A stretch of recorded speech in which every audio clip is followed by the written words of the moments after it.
Hello everybody, hope you're well. Once again, welcome to Let's Talk More with Romail Gulzar. Today my studio guest is Queen of Spice.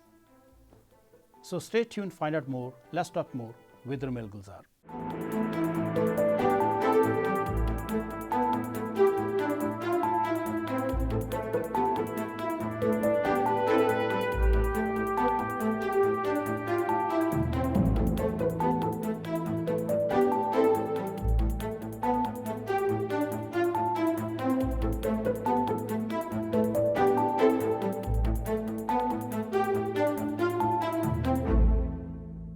Parveen, welcome to Let's Talk More. How are you doing? Thank you for inviting me, Romail. I'm really excited to be here, actually. It's a pleasure. So Parveen, tell us, where you born, where's your roots, and when you move into Leicestershire, and then when you move into London? So I originally was born in Bradford, and you'll hear the northern twang every now and again. I try to lose it, but it keeps finding me.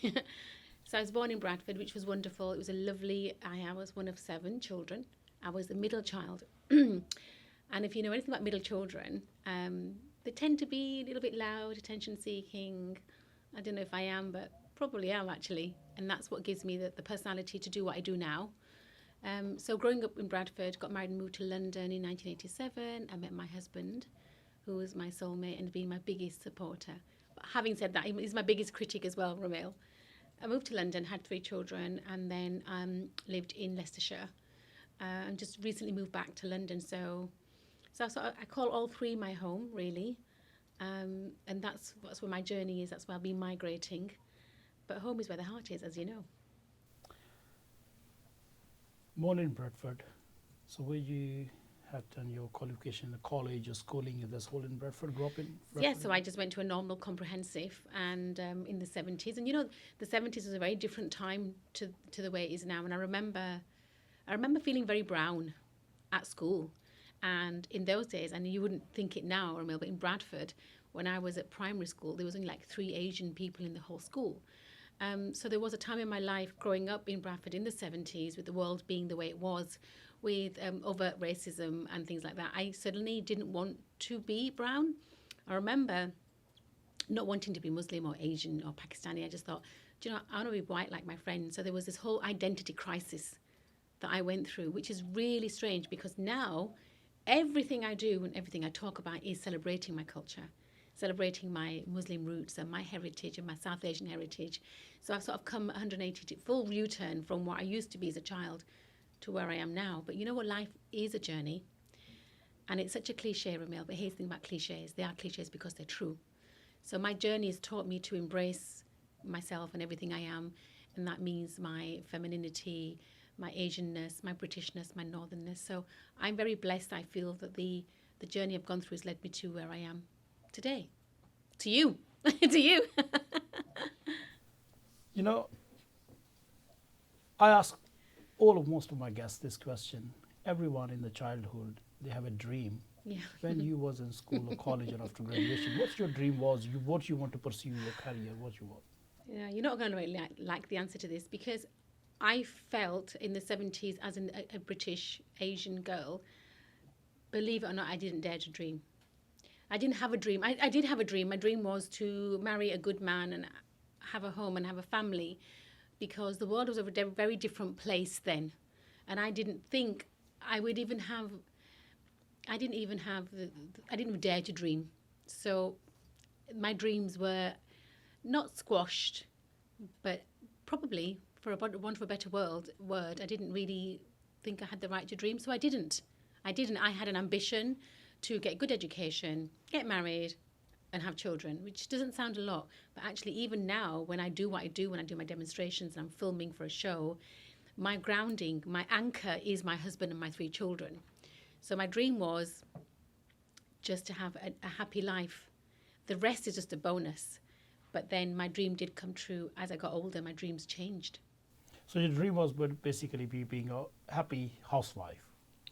It sounds quite basic, doesn't it? But yeah, that it probably was. I remember in our culture in the 70s, we had arranged marriages. And I remember saying to my father, I will not marry of your choice. And he said, well, how dare you speak up? And it was a huge deal for me to marry the man that I did eventually marry, which I met and married in 8 weeks. I got him, I thought, He'll do. I'll marry him. We got married very quickly, and my husband has been my biggest support. And if it wasn't for him supporting what I do in my life, I wouldn't be where I am. You know, there's that old saying, don't you? Behind every good woman, there's a man rolling his eyes. So sounds look like you have a pressure from your family to being mixing up with other culture. Yes. My father was born in India. So growing up, he didn't see race or colour. So we had Muslim friends, Sikh friends, English friends.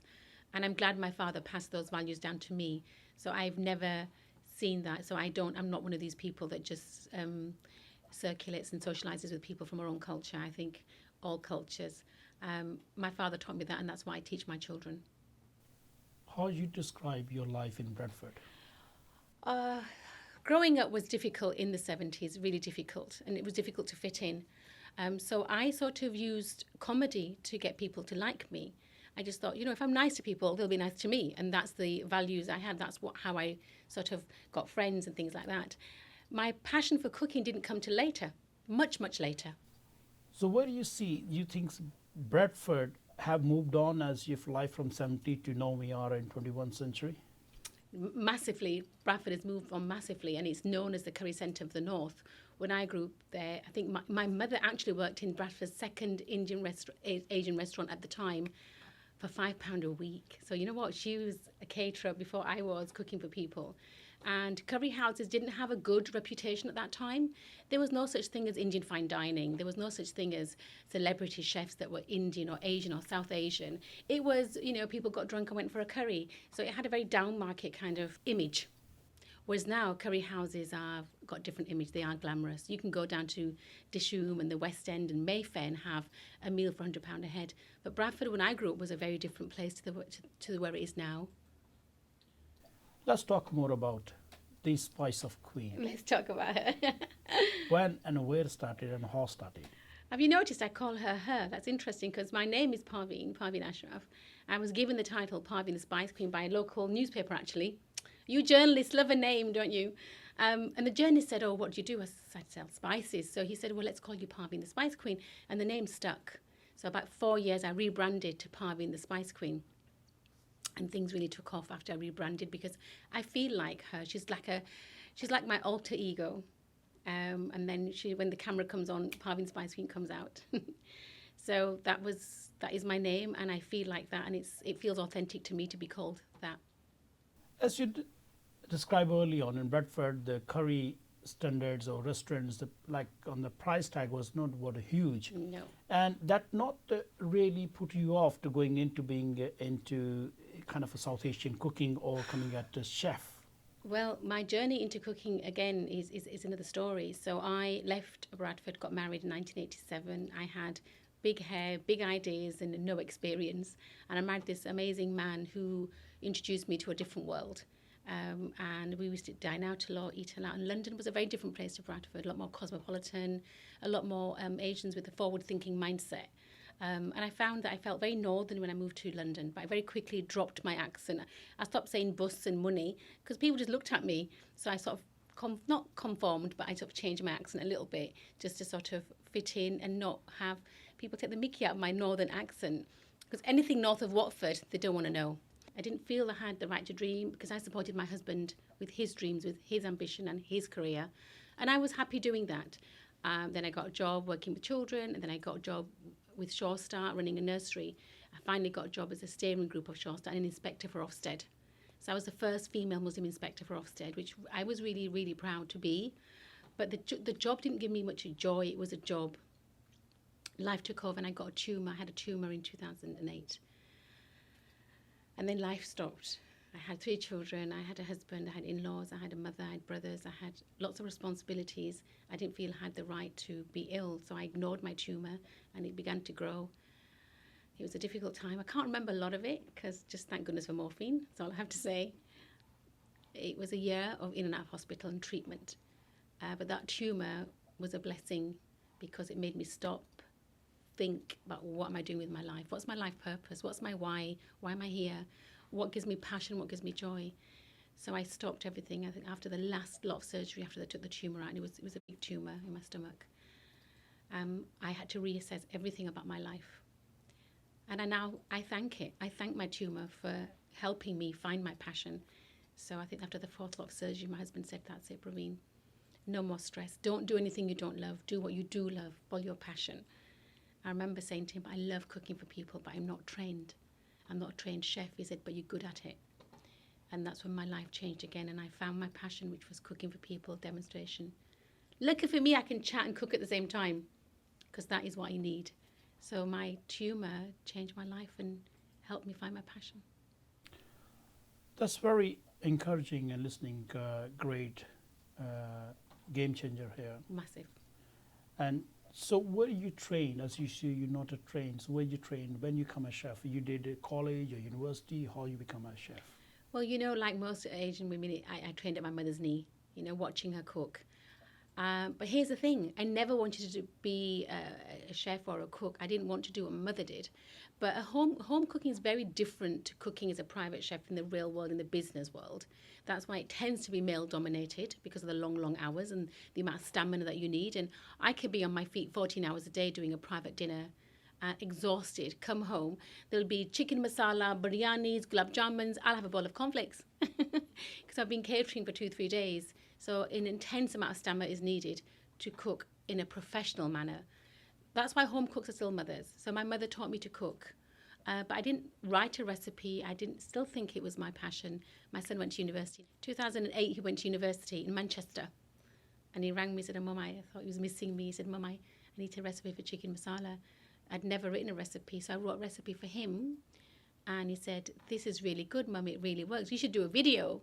Then he cooked the recipe, again, didn't work. He said, you need the right amount of spice. So then I began my business of grinding and blending spices and selling them as the Parveen Spice Queen brand. But that, again, came from a place of love, the love of my son who went to university, who needed a taste of home. And from that, my business just grew because I was living in Peterborough. And there's a shopping channel, so I'm the person that sits on the shopping channel and talks the camera. And now I get paid to talk for a living, which is lovely because I love talking. What's your favorite personal recipe or dish? I knew you were going to ask me that. It's like asking who's your favorite child. You can't ask me that. So it depends what mood I'm in. If I'm in an indulgent mood and I want something a bit stodgy and a bit comforting, I make pakora sandwiches. So I'll make my pakoras with onions and methi and the coriander, and I'll put in 2 slices of white bread, butter, and do not judge me. Do not, if I have a little bit of ketchup on top. It's like a spicy chip butty. I think that's because I'm from the north. So I do that when I want comfort with a glass of chai. If I want meat, I'll have a chappal kebabs with a mint chutney. And if I'm in a kind of light-hearted mood, I'll have a tadka dal with boiled rice and Bombay potatoes. And then jalebi. Oh, making me hungry now. Let's talk a bit more about your book. Your first book been published Yes. and well sold out in the UK. Yes. And just share that journey. The book was a labour of love, Romail, honestly. I didn't think I could write recipes, and the first recipe I wrote was for my son.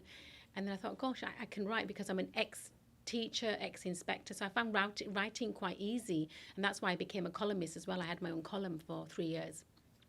But writing the book took me 5 years. And once I'd finished writing the book, I couldn't find a publisher. I think I must have emailed a publisher every week, every 2 weeks for 2 years, with lots of no's, lots and lots of no's. But here's the thing, it takes about 17 no's to get a yes or something. So every time I got a no, I kept thinking, okay, next. And I didn't let it bring me down, because in my heart of hearts, I knew I had to publish this book. But it was a difficult journey, and I think when I hit 50, I thought, that's it. Not going to happen now. I hit 50, and for some reason, I'd give myself a limitation, saying if I haven't made it by the time I'm 50, I'm going to stop. Don't know why I did that. And then my mother got ill. I went to see Mum, and they heard stories from her recipes, and she said, what's happening with the book? And I said, nothing, Mum. It's nobody's interested, and I'm not going to have it published. It's not going to happen. So there she is in hospital, wired up to machines and everything, and gave me a good telling off. And she said, don't give up your dreams. And at that point, I thought, she's being quite naive. And I said, Mummy, you don't know what it's like in the corporate world, and to make it in the world of media and what I'm trying to do. I'm dreaming big, and my dreams are not being met, and the realization of my dreams, I've realized that I'm not going to meet my dreams. I'm not going to get there. So she said, no, don't give up. And I thought, this woman's stubborn. You know, she was very, very ill at that time. We knew that she was going to pass. So she said, promise me you wouldn't give up. And I said, no, I'm not promising you, because I knew, I just think I couldn't do it, Romail. I had almost self-sabotage. I didn't think I could do it. And I had my mindset made up that it wasn't going to happen. So she made me promise. She says, promise me you won't give up. I made her a promise. And then she died the following morning at 2 a.m. So she never saw the book.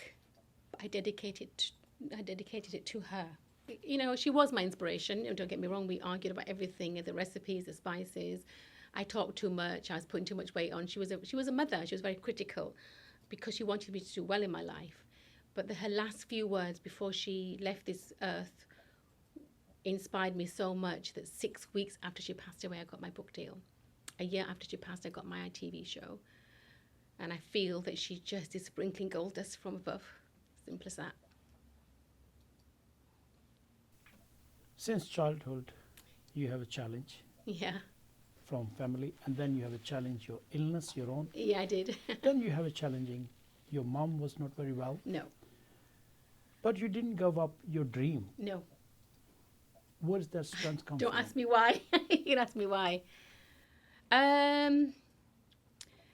Another story, actually. So this is a story my mother always told me. I'm an incubator baby. So apparently, well, not apparently, I was born at 3.5 pounds and put in an incubator.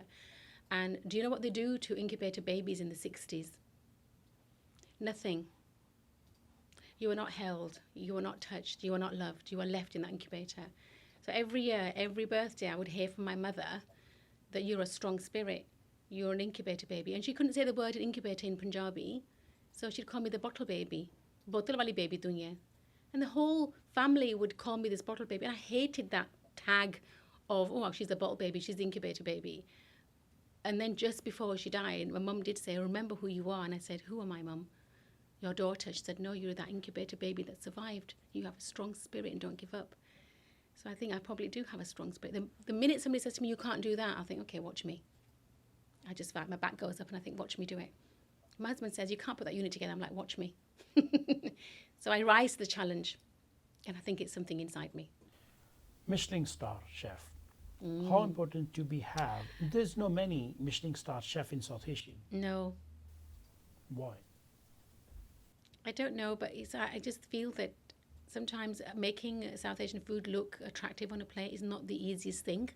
And so if you're having like a lamb biryani or a dal makhani or a paneer, everything's deconstructed. And I think it's not authentic to the cuisine itself. You know, we are about a sharing culture. We eat with our hands.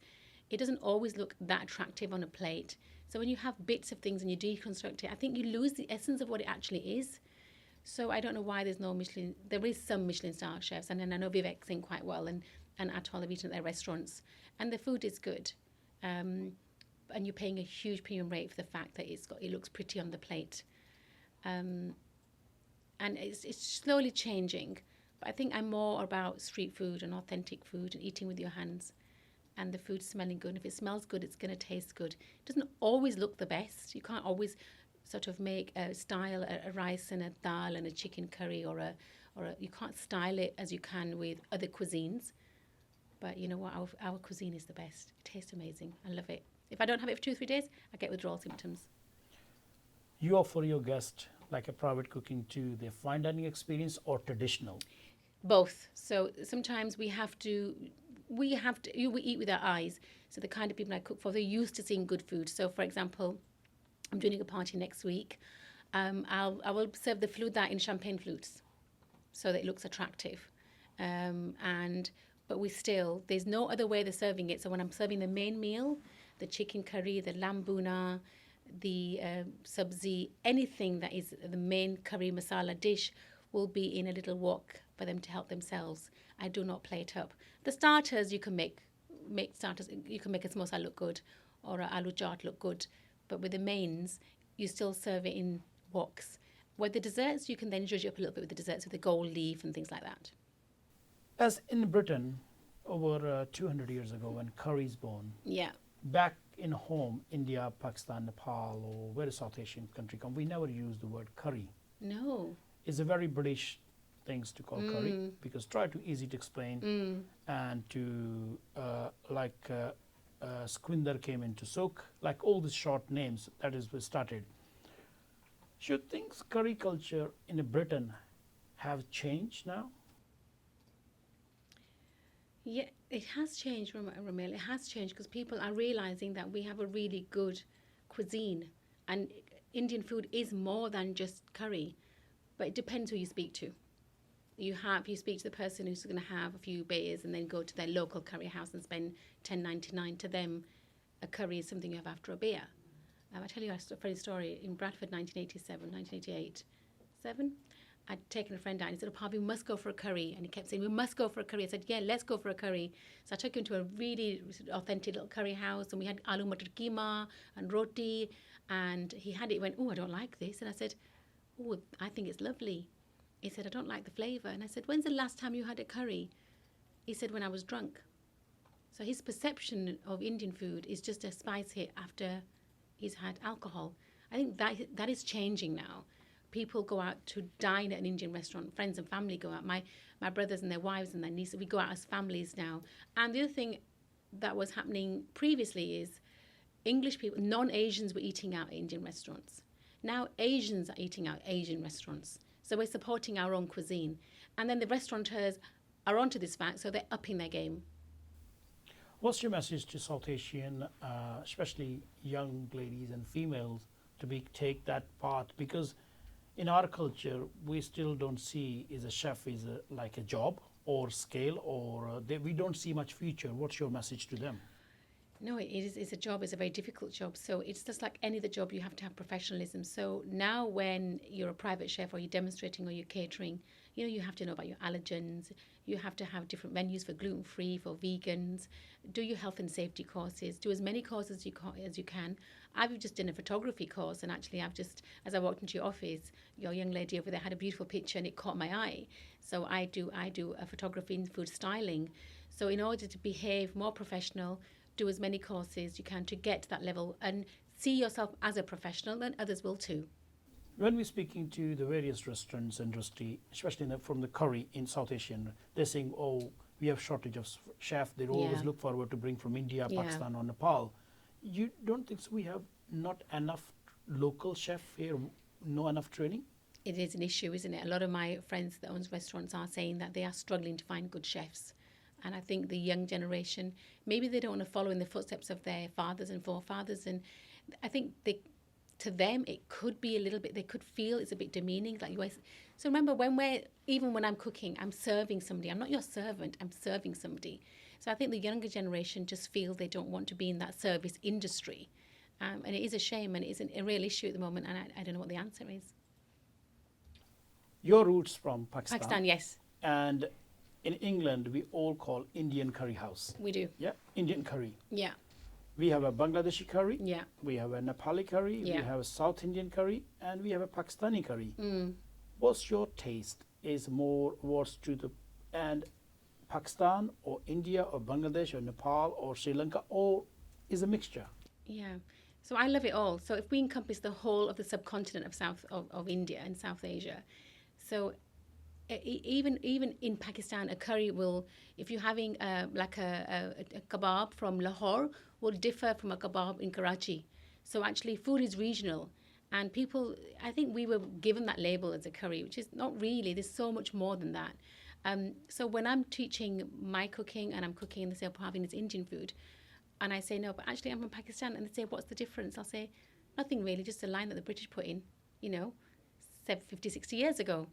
So when people say, "Do you cook Indian food?" I just say yes, because if you look at the heritage, we were all one country, and it varies from region to region.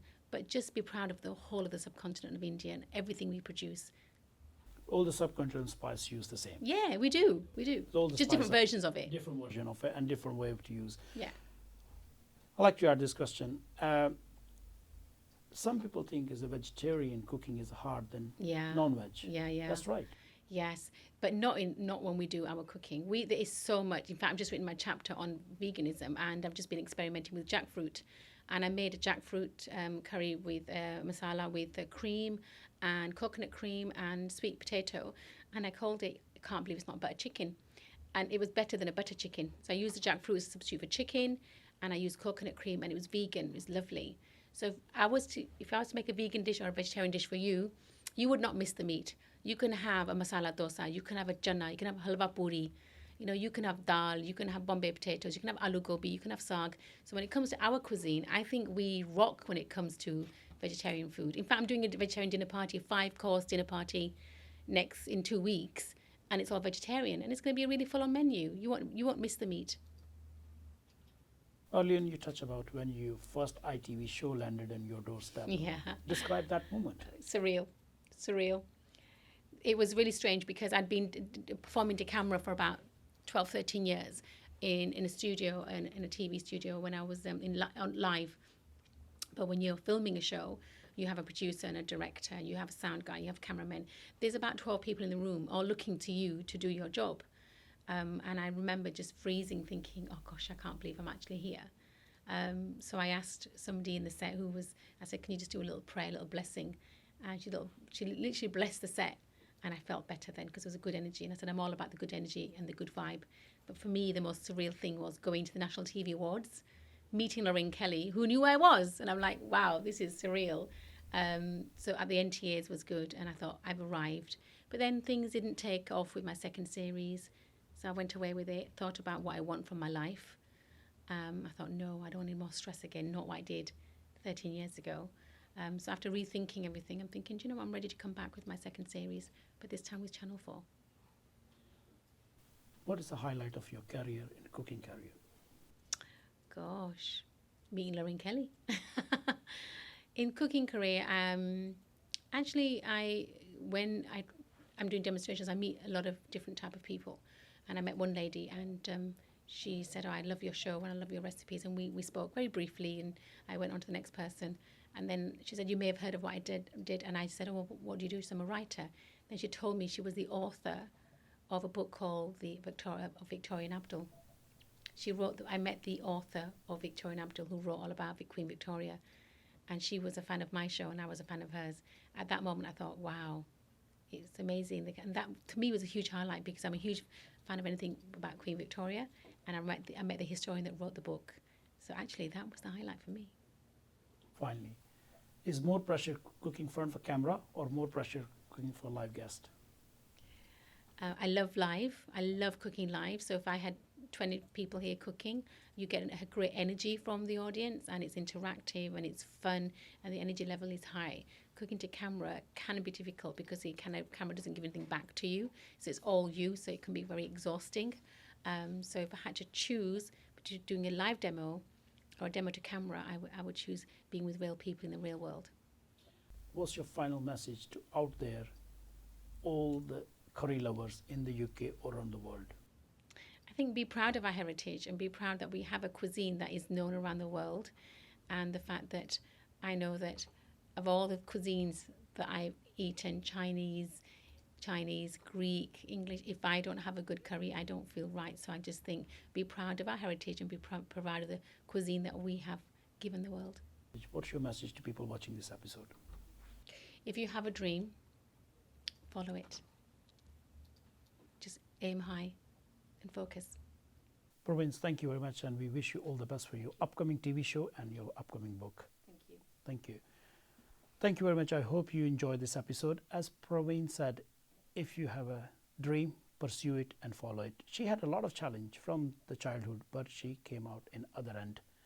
I will be back next week. The new guest, new life story. Stay tuned. Let's talk more with Romail Gulzar.